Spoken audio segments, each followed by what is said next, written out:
Hello friends, स्वागत है आपका अपने चैनल K2 के क्लासेस पे। मेरा नाम है केशव और आज के वीडियो में हम देखने वाले हैं मेंसुरेशन चैप्टर जो हम कल स्टार्ट किए थे। उसका पार्ट 1 मैंने कल दिया था, जिसमें मैंने परिमिति के बारे में बताया था। आज हम उसका पार्ट 2 लेकर आए हैं, जिसमें कि आज मैं आपको क्षेत्रफल के बारे में बताने वाला हूँ। इस वीडियो में आपको बताने वाला हूँ कि क्षेत्रफल कहते किसे हैं और आयत के क्षेत्रफल, कमरे के चारों दीवार, फर्श एवं छत सहित इन सब चीज़ों का एक साथ क्षेत्रफल कैसे निकालते हैं और वर्ग का क्षेत्रफल कैसे निकालते हैं। तो इन सब चीज़ों का आज हम पूरे डिटेल में पढ़ने वाले हैं, जो कि आपको शायद ही कोई पढ़ाता होगा या फिर नहीं पढ़ाता होगा, क्योंकि लगभग सभी टीचर्स या फिर कोई भी जो भी पढ़ाते हैं वो आपको सिर्फ फार्मूला बता देते हैं, लेकिन ये नहीं बता पाते हैं कि फार्मूला आता कहाँ से, बनता कैसे है।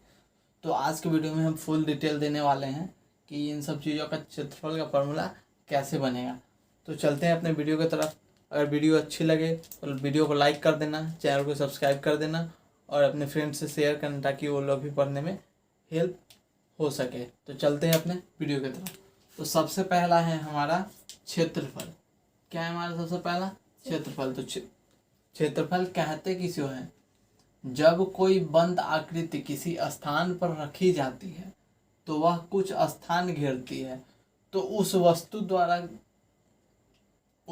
द्वारा घेरे गए उस स्थान को, उस वस्तु का क्षेत्रफल कहते हैं। मतलब इसका कहने का मतलब है कि जब कोई वस्तु बंद वस्तु, मतलब वो कहीं थोड़ा भी खुला नहीं रहना चाहिए, पूरा बंद होना चाहिए। तो जब कोई बंद वस्तु किसी स्थान पर, किसी जगह पर रखी जाती है तो वो कुछ ना कुछ स्थान घेरती है। तो वो कुछ स्थान घेरती है, तो उसके द्वारा जो स्थान घेरा गया उसको क्या बोलेंगे हम लोग? क्षेत्रफल।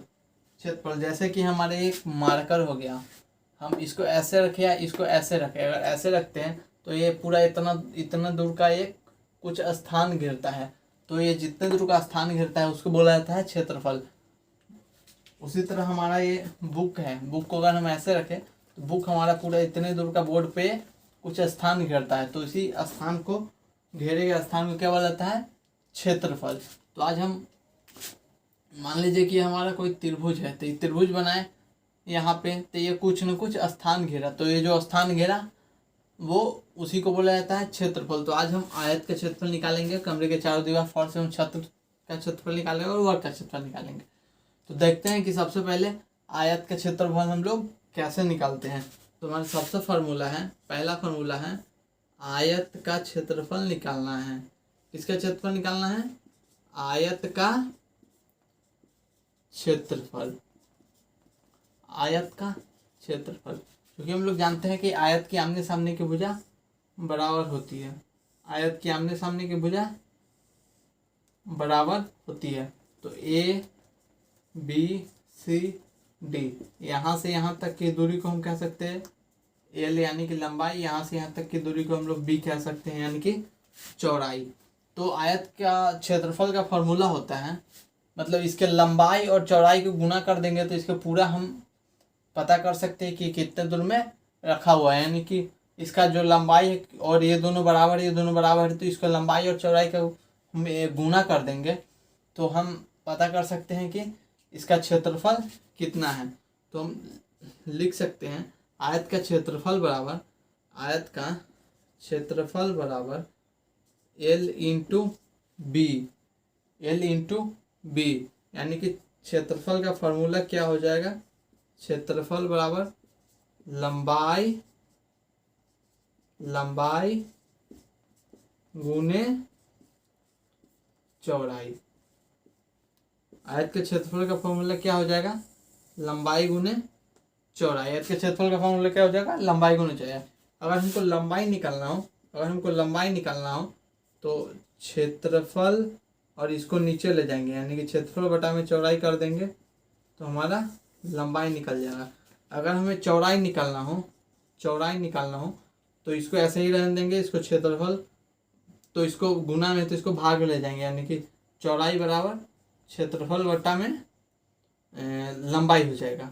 यानी कि अगर हमको चौड़ाई निकालना हो, क्षेत्रफल दिया हो तो क्षेत्रफल और लंबाई दिया हो तो क्षेत्रफल बाई लंबाई करके हम आयत का चौड़ाई निकाल लेंगे। अगर लंबाई निकालना हो, क्षेत्रफल और चौड़ाई दिया हो तो क्षेत्रफल बाई चौड़ाई करके हम उसका लंबाई निकालना हो। अगर लंबाई चौड़ाई दिया हुआ हो एल और बी दिया हुआ हो किसी आयत का, तो उसका हम लंबाई गुणे चौड़ाई से हम लोग उसका क्षेत्रफल निकाल लेंगे। तो इस तरीके से हम आयत का क्षेत्रफल निकालते हैं। अब हमारे पास है दूसरा, कमरे के चारों दीवार, फर्श एवं छत का क्षेत्रफल। क्योंकि एक और ये जो क्षेत्रफल निकलेगा किसी बंद कमरे का निकलेगा, कोई खुला कमरा, खिड़की वगैरह नहीं लगा हो, गेट उट नहीं लगा हो या फिर गेट लगा हो, तो पूरा मतलब क्लोजली बंद कमरे का क्षेत्रफल निकलेगा।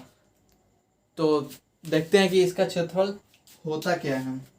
तो फ्रेंड्स देखते हैं कमरे के चारों दीवार, फर्श एवं छत का क्षेत्रफल। तो हमारा कोई भी कमरा होगा उसमें चारों तरफ से दीवार होगा, ऊपर से एक छत होगा, नीचे से फर्श होगा। तो हम मान लेते हैं कि हमारा कोई एक दीवार ए डी ई एच है, दूसरा दीवार ए बी जी एच हो गया, तीसरा दीवार sorry A B G H, इसका नीचे वाला फर्श हो गया। दीवार हमारा इस साइड वाला होगा, इस साइड वाला होगा, इस साइड वाला होगा और इस साइड वाला होगा। तो हमारा एक दीवार हो गया ए डी ई एच।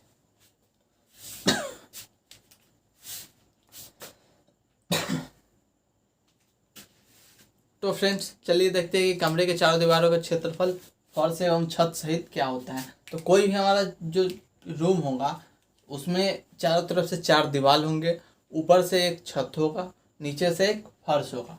तो मान लेते हैं कि एक फिगर जो है जो वो एक कमरे के आकार का है। तो मान लेते हैं कि इसमें नीचे वाला भाग यानी कि ए एच जी बी, नीचे वाला ए एच जी बी इसका फर्श हो गया।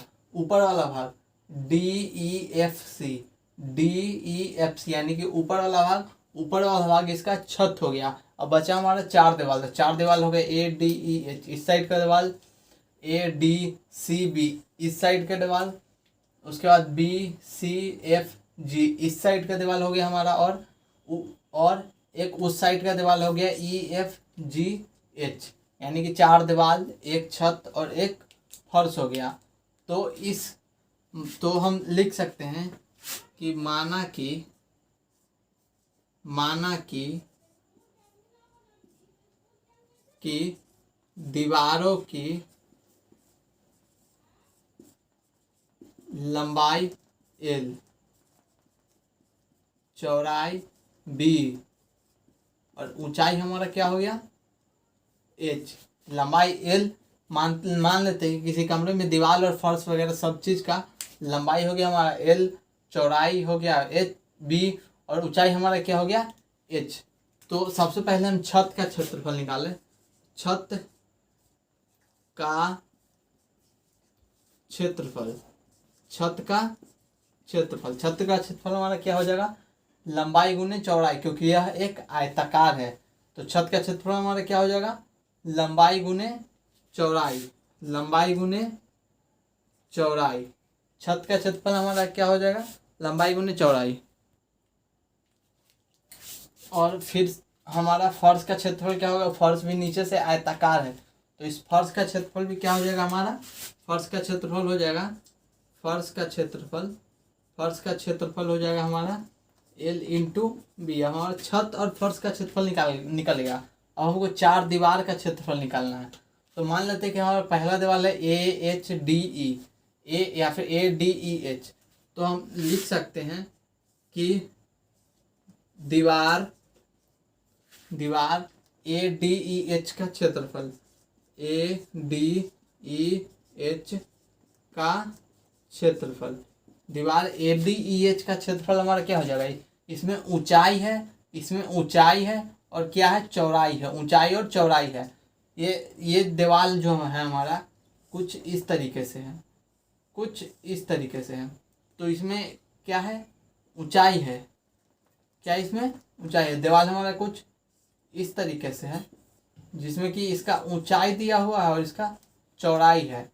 तो ऊंचाई और चौड़ाई है, तो ऊंचाई और चौड़ाई यानी कि इसका फॉर्मूला क्या हो जाएगा, बी गुने एच, यानी कि ऊंचाई गुने चौड़ाई। अब दूसरा दीवार हमारे पास कौन सा है, दूसरा दीवार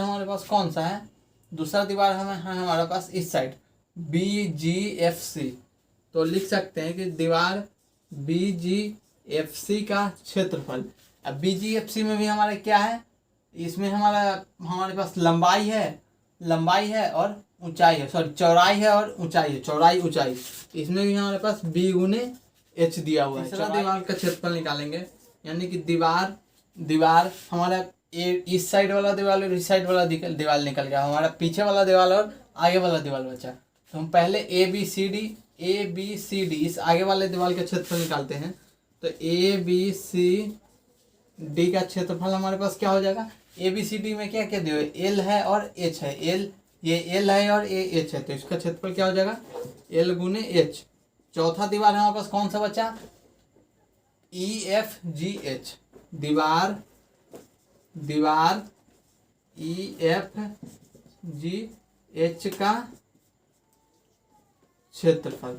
तो चौथा दीवार हमारे पास ई एफ जी एच है का क्षेत्रफल निकालना है। तो इसमें भी एल है और एच है, तो इसका क्षेत्रफल हो जाएगा एल इंटू एच। अब हम सभी को जोड़ देंगे तो कमरे के चारों दीवार, फर्श एवं छत का क्षेत्रफल यानी कि एक पूरे कमरे का क्षेत्रफल निकल जाएगा। तो अगर हम यहाँ पे इस चीज़ को अगर हम यहाँ पे जोड़े तो हम लिख सकते हैं ना कि कमरे का क्षेत्रफल बराबर इस सब को जोड़ना है तो छत का क्षेत्रफल, पहले हम छत का क्षेत्रफल जोड़ेंगे तो एल इंटू बी प्लस इस फर्श का क्षेत्रफल, तो एल इंटू बी प्लस इस चारों का क्षेत्रफल, इस चारों का क्षेत्रफल बी गुने H L into H B गुने एच प्लस बी गुने H plus L into H plus L into H हमारा हो गया। अब हम लिख सकते हैं कमरे का क्षेत्रफल बराबर L B plus B H plus L H L B B H और एल एच हो गया।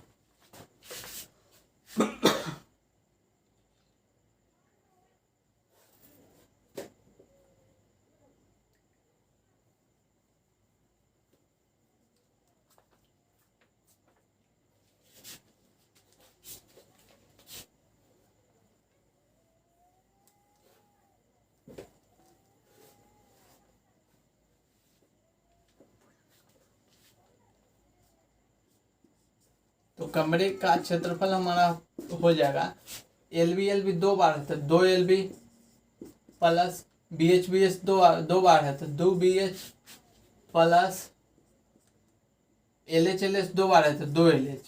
अगर हम इस सब में से 2 कॉमन करें तो LB plus BH plus LH, ये क्या हो जाएगा कमरे का क्षेत्रफल। छत एवं फर्श सहित पूरे कमरे के चारों दीवारों का क्षेत्रफल क्या हो जाएगा, 2 इंटू लंबाई गुने चौड़ाई प्लस चौड़ाई गुने ऊंचाई प्लस ऊंचाई गुने लंबाई। तो इस तरीके से हम कमरे का क्षेत्रफल निकाल लेंगे, पूरे कमरे का क्षेत्रफल फर्श एवं छत सहित। तो आप इस तरीके से इन दो चीज़ों का क्षेत्रफल हमने निकाले हैं। अब एक्चुअली ये वीडियो ज़्यादा लंबा हो चुका है तो हम नया वीडियो बनाएंगे, पार्ट 3 लेके आएंगे। उसमें वर्ग का क्षेत्रफल और त्रिभुज का क्षेत्रफल बहुत बड़ा डेरिवेशन से आता है, तो वर्ग का क्षेत्रफल और त्रिभुज का क्षेत्रफल उसमें हम बता देंगे। तो दोस्तों अगर वीडियो अच्छी लगी तो वीडियो को लाइक कर देना, चैनल को सब्सक्राइब कर देना ताकि हम भी मोटिवेट और आप भी अपनी पढ़ाई जारी रख सके, और अपने फ्रेंड्स से शेयर कर देना जिसको इस वीडियो की ज़रूरत है, क्योंकि आपको फार्मूला सब बताते हैं लेकिन डेरिवेशन से फार्मूला कोई नहीं बताता है। तो चलिए इस वीडियो में इतना ही, मिलते हैं फिर नेक्स्ट वीडियो में। Thank you.